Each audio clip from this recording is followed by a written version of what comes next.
Today, a second chance at life. A patient shares his journey from dangerous heart complications to a heart transplant. Meet the care team that got him home and back to the life he loves.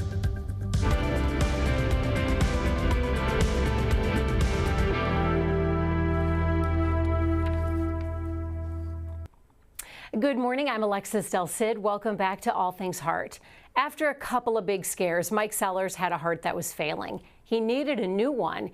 He just needed to hang on long enough to get that call. Just wait till you see how great he's doing now. Now I'm just kind of getting back into everything. Mike Sellars has worked at nurseries since he was a college kid. My position here is called a nursery generalist. So these are our green mountain boxwood. For the past 11 years, he's managed Loma Vista Nursery near his home in Ottawa, Kansas. And it's safe to say, growing plants is Mike's passion. Typically in a greenhouse this size will hold 2,000 plants. The thing that I like most about it is making something out of nothing. You know, that ability to do that is just fascinating. You know, we want to take that out. But these days, there's something else Mike is equally passionate about, sharing his heart transplant journey. I just can't imagine how anything could have went any better. On the day we meet him, it's only been 3 months since his transplant surgery. But Mike's troubles began 20 years ago with his first heart attack at age 38. It was in my widowmaker, and I think it was 90% clogged. The artery, often called the widowmaker, is the left anterior descending artery, and it gets its ominous name because so many people die when theirs becomes blocked. But Mike, who was living in Oklahoma at the time, got a stent, and then a few years later, a defibrillator. And that defibrillator did its job for the next 18 years. That defibrillator would just shock it back into rhythm. When Mike moved to the Kansas City area, he transferred his care to Dr. Ravi Yarlagadda, an electrophysiologist at the University of Kansas Health System's Olathe branch. His staff was wonderful. After a while, concerned about Mike's heart function deteriorating, Dr. Yarlagadda referred Mike to the health system's heart failure and transplantation team in Kansas City, who ultimately determined Mike needed a heart transplant. 6 weeks later, while he and his partner were babysitting her new grandbaby, they got the call. And we were like in shock. We just couldn't believe it because she had the grandbaby, she couldn't go. And so I'm driving to the hospital by myself. Okay, well, here we go. By himself, but certainly not alone. When he arrived, Mike was greeted by his surgeon, Dr. Tyler Zorn. You gotta like that guy. He's just super smart. And the rest of his transplant team. 2 weeks after his transplant, Mike was home, back to his family, and eventually back to the job he loves so much. Our goal is to kind of keep a little bit of moisture in all these plants. His bucket list moving forward isn't a wild adventure or trip around the world. It's a lifelong plan. Be as kind as I can to everybody. Try to make a difference in as many people's lives as I can just through kindness. Planting the seeds of kindness wherever his second chance at life takes him next.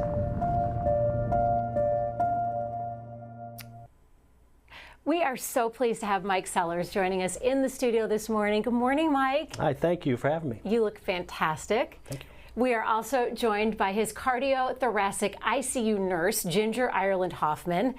And we are keeping the seat on the far right next to Mike open because his cardiothoracic transplant surgeon, Dr. Tyler Zorn, texted me earlier this morning, said he was called away for an emergency surgery. I don't think he's going to make it. We're keeping it open just for him, but Dr. Zorn, whatever you're doing, it's more important. So that patient's lucky to have Dr. Zorn. We're a working hospital, so sometimes our doctors get called away, and our nurses as well. We're lucky to have you, Ginger, here. Mike, I want to start with you. First of all, how are you feeling physically? Fantastic. I'm still recovering. As a matter of fact, today is almost exactly 5 months. It was 5 months. The surgery was on the 11th of October. I think today's the 12th. So yeah, five months today, and I'm not 100%, but I'm getting there. When we met you for the first time, it was about 6 weeks ago. Correct. How are you feeling today compared to just 6 weeks ago? Do you notice a difference? 100%. Like I say, I still got a long way to go, but each day I can feel myself getting a little bit stronger. So it's nice to be able to monitor that. Can you take us back to the time you talked about having this defibrillator for 18 years, and you say you always felt it firing and going off? What does that feel like when that happens? And then how often was that happening? Yeah, over the course of those years, and of course those 18 years, I had 2 defibrillators. I had an early stage Medtronic device, and then after about 8 years, the battery needed to be replaced, so they just gave me a new defibrillator. The difference between the second one was that it had Bluetooth, and so it would send a signal to. I have a monitor beside my bed, and so it would send a signal, and that signal would be sent to the hospital, and so they knew everything about me, no matter what was going on. So they always kind of were monitoring me, and so, but over the course of those years, it only went off 7 times. Out of all those years. So about every 2 years, I would have to get shocked back into rhythm. What does it feel like when it goes off? It's kind of a two-sided thing. Sometimes it would fire off, and it would feel like that you were just an explosion in your chest, pow. And it was really kind of exhilarating after it was over, because probably before, my heart wasn't functioning properly, and so my body was reacting to that. But once it got everything back, I felt great. It's like, hey, this is fantastic. And then other times, I would simply pass out before it would shock my heart. Back. So sometimes I would feel it, sometimes I would just wake up, and it took about 17 seconds that I would be out. And then I would wake up and go, okay. Guess it worked. Time to go back to the hospital. What did you look like to other people when it would go off? Like if I was having a conversation with you at that time and you felt that explosion in your chest, would I see it? Would I see you like jolt? Yes, you would see me jolt. And to be honest with you, it never really happened in front of anybody except for the very last time that it went off. And I was, and I had to just kind of drop to my knees. Oh, wow. And I was in the emergency room in Ottawa because I was feeling poorly. Right. And so I was in the waiting room of the emergency room. So yeah. So Ginger, having a patient that lived with a defibrillator for 18 years, how unique is that? I would say it's pretty unique in that he got a heart transplant. There are people who have defibrillators for a very long time because we can put them in children and they can live their entire lives with them and not need a heart transplant. The fact that he needed the heart transplant is probably the thing that makes him unique. Interesting. And Mike, you thought you were going to have to wait a year or so, and you got the call six weeks later? Right, and I was told it would be maybe a year to 18 months. Wow. And so that's why it was very shocking when I got the call, after just a few weeks. Now, Ginger, as an ICU nurse, you're the one at the patient's bedside most of the time. Those first 24 to 48 hours, what is it like for a patient like Mike in the cardiac ICU? There are not a lot of patients like Mike. Oh, how so? How so? He was unique from the moment, not the moment he rolled out of the operating room, but the moment we woke him up and he was still intubated. He was like, let's get this breathing tube out. Let's get this breathing tube out. Let's get this breathing tube out. And how did you know? Was he gesturing? Yeah, he's doing this. Yeah. And I'm like, yeah, you want the breathing tube out? And he'd shake his head, yes. And I'm like, we're going to have to wait. We have to do a couple of tests to make sure that he's ready. His brain may be ready. It's just, are his muscles ready? His breathing muscles and his ability to follow commands and do those things, we have to make sure they're all in line before we take the breathing tube out. So that was our first trial. After we got the breathing tube out, he immediately wanted to get up, and I'm like, wait just a second. General anesthesia does things to the rest of your body, and we need to wait. This is really a unique thing to hear, because I always have doctors and nurses on here, Mike, saying they have to make the patients get up and they make them start walking. No one had to make you get up. Right. Ginger had to make you sit still. Right, yeah, and it all happened so fast. By the time I got the call, went into surgery, woke up the next morning, and like Ginger was saying, I had the respirator and everything out, and I was watching football right after 12 o'clock that same morning, watching college football on TV. So the whole thing went really well, I think. How did you keep calm watching football? Are you one of those diehard fans? You're an Oklahoma fan, right? That's right, and Okay. it was OU Texas, and it was a huge game. The Red River rivalry. I can't say that. And Dana, my girlfriend, she was going, "Do you need to calm down?" Because Did you see him? What did you think? I mean, it's football. Everybody gets revved up for Yeah. football. Football is an amazing sport to watch. And honestly, for him to be able to be that engaged with it, we knew that we could take the next steps because his brain is telling me that, that guy needs to run down the field and this guy needs to get out of the way. And he's going through the motions. I'm like, yeah, he's ready. We should probably be getting him up. And then we dangled. Yeah. What do you mean?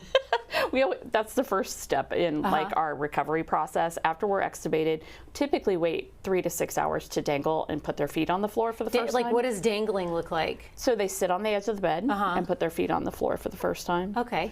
And we look and see what their vital signs do when that happens. His did really well. We did have to give him, I think, a little bit of blood pressure medicine, but he did great. So within 2 to 3 hours after that, I think we stood and got to the chair. Yeah. And then he's like, let's go for a walk. And I'm like, whoa. Baby steps. Yeah. Typically, we have like a 6-hour interval between each step. He was beating all of those intervals on the very first day. When Ginger and Mike first sat down, Ginger looks at Mike and goes, "Well, you're stubborn." And you laughed. You owned it. What made him stubborn? He wanted to do everything long before we were supposed to do the things. And it was funny because Dr. Zorn even said, he goes, "Wow, he wants to go." And I said, "Yeah, he wants to go now." And I mean, he did so good. With every little step we gave, he did it. And he really accomplished each goal. I'd say, okay, so this hour you have to do your IS 10 times while I'm watching football. What's an IS? Incentive spirometer. So it's 10 times an hour every hour. What does that helps mean? with Blowing lung into- extension. So you blow really hard into a tube. You actually suck Okay. very slowly and steadily, and you have to keep the smiley face right in the middle. Oh, and you see like a lever. Okay. Yeah. And So- the lever rises, and the higher the lever rises, the better he's doing. Right. And he was pulling 1,500 within hours of being awake. Mike, how long after you woke up from surgery did you feel a difference having a new heart? It's hard to say at that time. Obviously, I could rationalize it in my brain what had happened, but I was on a lot of medications, and obviously a lot of pain from the incision and everything. But other than that, I felt really great. So it's kind of hard to say, but obviously thankful that everything had went as well as it did, and so I felt really good. We don't have Dr. Zorn here, but we do have video of Dr. Zorn performing a transplant on a different patient in the emergent operating room. It's incredible to see Dr. Zorn at work. I want to ask you, Mike, what was your first impression of Dr. Zorn? Yeah, he made me feel so comfortable about the upcoming surgery. Of course, we had all the meetings and all the tests prior to the transplant, and of course everybody that I met just made it feel like it was just not an ordinary procedure, but a procedure that they were very comfortable with doing, which made me feel very comfortable and. So I was very thankful for that, but Dr. Zorn just has a personality that you are attracted to, that you like, and he just makes you feel comfortable. I mean, he's very nonchalant when he talks about doing. Oh yeah, well, we're going to do this. We're going to open you up, put a new heart in, and he says it so calmly that you think, oh, okay. So just like I'm going to tie my shoes, you're going to give me a new heart, and it feels like it's going to be no big deal, which really helps emotionally, I would imagine. Yeah, and an interesting story is the president of my company had a member of her church that had a transplant here, a heart transplant here. That was a kind of an emergency situation, unlike mine. But they said the same thing. And it wasn't Dr. Zorn, it was Dr. Shaw. But they came out and said, Another incredible doctor. Everything seems to be going okay. Have a good day. And so great? they're like, okay. So Ginger, Mike had this incredibly long journey leading up to this point. It was a decades-long journey. How does that shape the way you, as a cardiothoracic ICU nurse, care for Mike? Well, going into the original post-op period, we were thinking he would be much slower to recover because he had that defect for so long. However, he decided to show us all that wasn't going to be the way that it worked. He did so well taking the steps as we gave them to him, and when we said, no, not yet, he'd get, are you sure? I feel like I can do this. Did he get huffy? He was like, I just think I can do this. Why don't you let me try? And I'm like, because we do this in stages. We're doing what we know is best for you because it's based off evidence-based practice, and that's how we do it. So now that you're out of the hospital and living your regular life, do people around you have to tell you to slow down? Because you're a busy guy. We were with you at your job. Right. Not so much. My boss definitely tells me to take it easy, and of course, springtime in the nursery business is, it's it's going. You've got to do all your work in 3 months, which is starting right now. But I do really well at knowing my limitations, and so I can monitor that, and so you I kind of can keep yourself in Yeah. check. Yeah. We have some questions and comments that are already coming in from our viewers. So if you have a question or a comment that you'd like us to read out loud or ask out loud on the program, you can send it to us right now on YouTube, Facebook, or the All Things Heart email. Those links and how you can connect with us in real time are right there on your screen. Mike, I want to take you back to the time you got the call that there was a heart ready for you. You were not expecting it that early. You're with your partner and your new grandbaby. What was the first thought that went through your mind when you answered the phone and got that call? And by the way, that is a cute little baby right there. Right? It's really cute. Yeah, she just turned 2. What's her name? Ago. Ebony with a V. Ebony with a Beautiful. V. Yeah. Yeah. So when I got the call, of course, the first thing, and I'd had a year to prepare. Actually longer than that, but I'd had a year to try to get everything in order, my personal life, making sure that everybody was taken care of. And so the first thing I thought of when I got the call was, I hope that I had got everything taken care of that I wanted to, because it's time. You never know what's going to happen.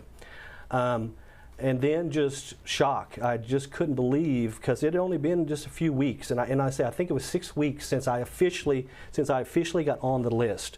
Now that took a year to do all the tests and get everything lined up, and then officially, hey, you're on the list as of right now. And even at that time, I was number 8 on the list. And so just over the course of those 6 weeks, somehow I went to number 1. Yeah. And I know there's a lot of factors that determine how you get to the front of the line, but so yeah, I couldn't believe that. So I got that call at 6:30 in the evening, and I was here at KU at 8, and then in surgery by 2 a.m. Wow. And it all just happened so fast. While I had given it a lot of thought how it was going to be and how my mind was going to accept it, and what my feelings were going to be during this process, it all happened so fast that I didn't have time to worry about it. And It's like when women describe that they had this really long, involved birth plan, and then they go into labor and it all goes out the window. Yeah. So you had this big plan of how your heart transplant was going to go, and it was going to happen a year, 18 months from then. Next thing you know, I think of how surreal that must have been to be driving up the interstate alone, because your partner had to stay at home with your grandchild, and just thinking, well, I guess I'm going to have a heart transplant tonight. Yeah. You're just on your own. When you arrived, what was it that made you feel not alone?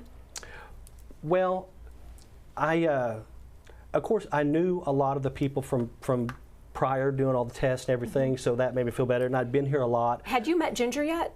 No, I don't think so. We met during the recovery. Post-op day 0. Yeah. So when he's intubated is the first time you met? Yep. Yeah. Okay.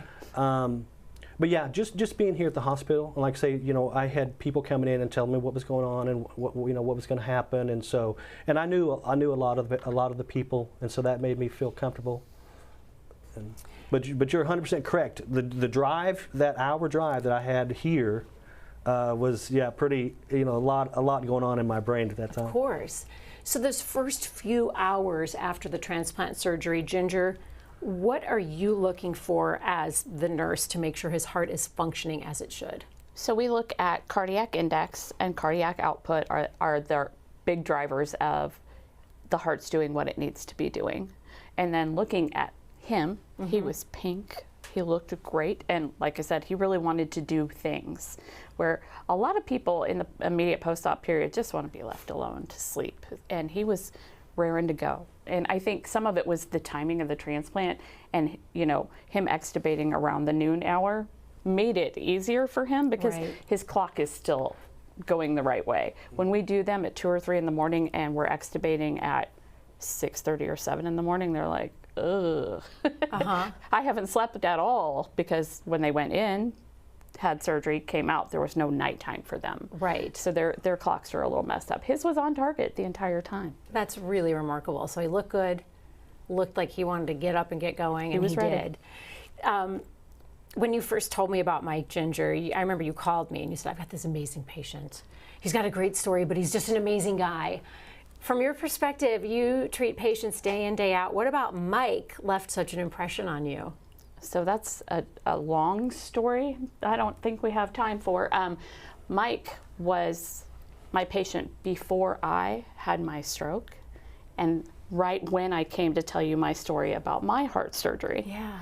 And then I had him after that, and he was like, wait, I could tell my story about living with this for 20 years and maybe I can help somebody by doing this. And I was like, yeah. And he goes, I want to do that. And I said, okay, I'll call Alexis. Right. He's like, that's what I want to do. I want to be able to help other people. And I said, that's why I did it. Well, and for viewers who might be new to this program, we've had Ginger on a bunch of times, but at one point you were our featured patient, telling your journey of how you had a stroke and you were cared for at the very hospital where you work. In the unit that I was working in. Yeah. And how are you feeling today? I feel great. When was your stroke, just to bring our viewers up to October speed? 16th. Of? This year, or well, last year. 2025. Yep. And do you have any residual No. complications or anything from No. it? And I was telling Mike I had my PFO closed on January 23rd, and he's like, and you're at work? And I went, I've been at work. And a PFO is a tiny little hole. Well, explain to our viewers in lay terms, what's a PFO? It's a hole between the right and left side of the heart, and the blood can free flow between those areas, and it gives the opportunity for clots to form, and that's how strokes happen. Got it. PFOs happen in a pretty big population in the United States, but yeah. So you had that fixed. Yep.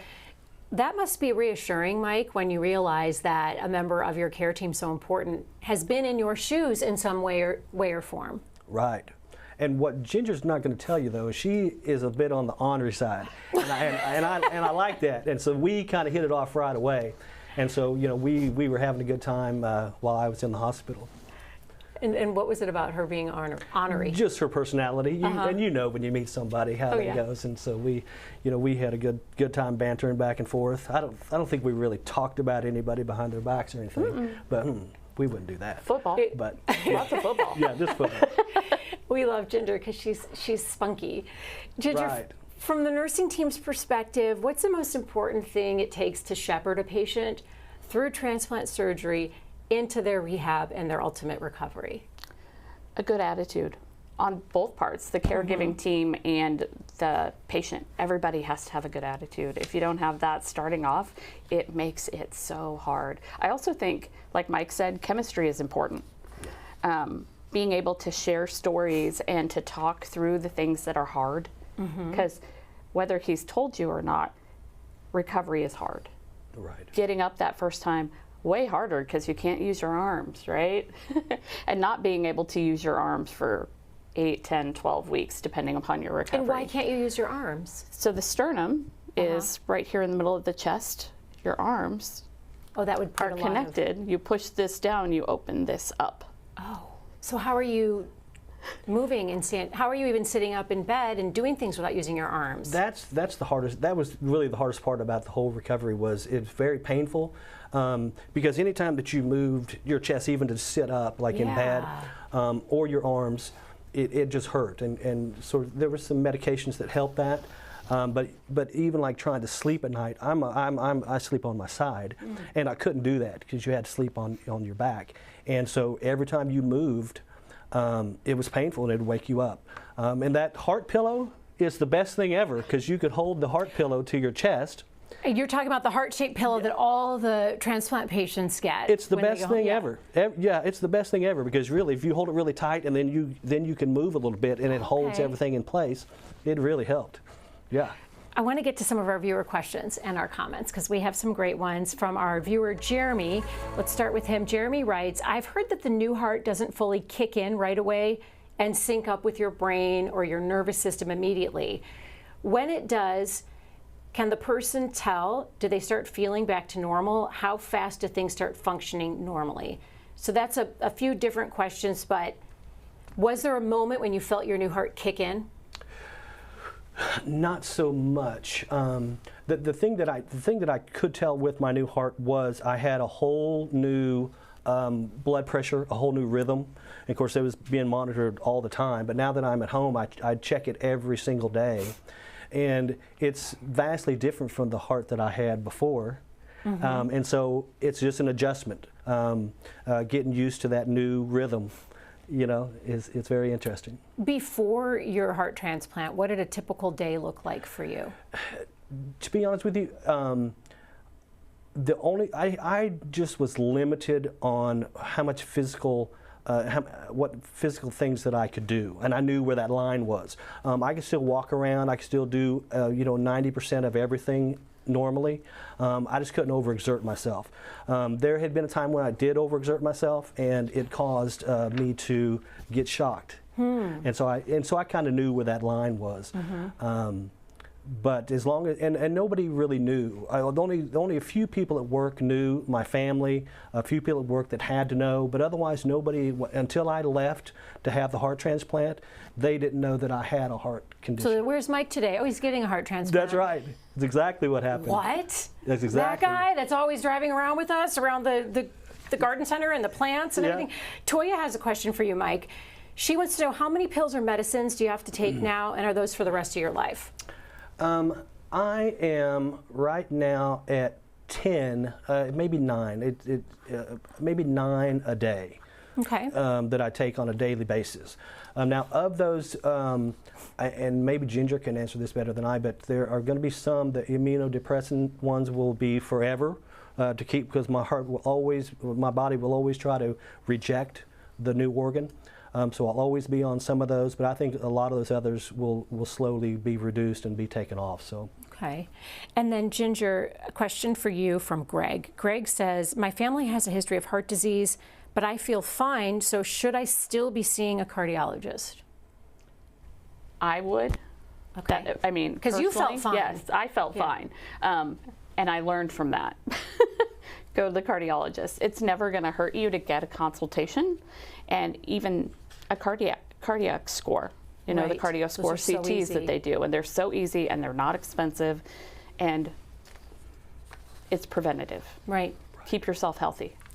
For today's takeaways, I want to start with Mike. Mike, you had the most beautiful answer when we asked you what's your bucket list, and it was, I want to just be kind as possible. Can you expand on that? Yeah, I think in the situation that I have now is I've only got so many years left, and I just want to make the most of the years that I have left, and in order to do that, I just want my friends and family to know that they can count on me, just to have their back. If you've got a problem, you pick up the phone and give me a call.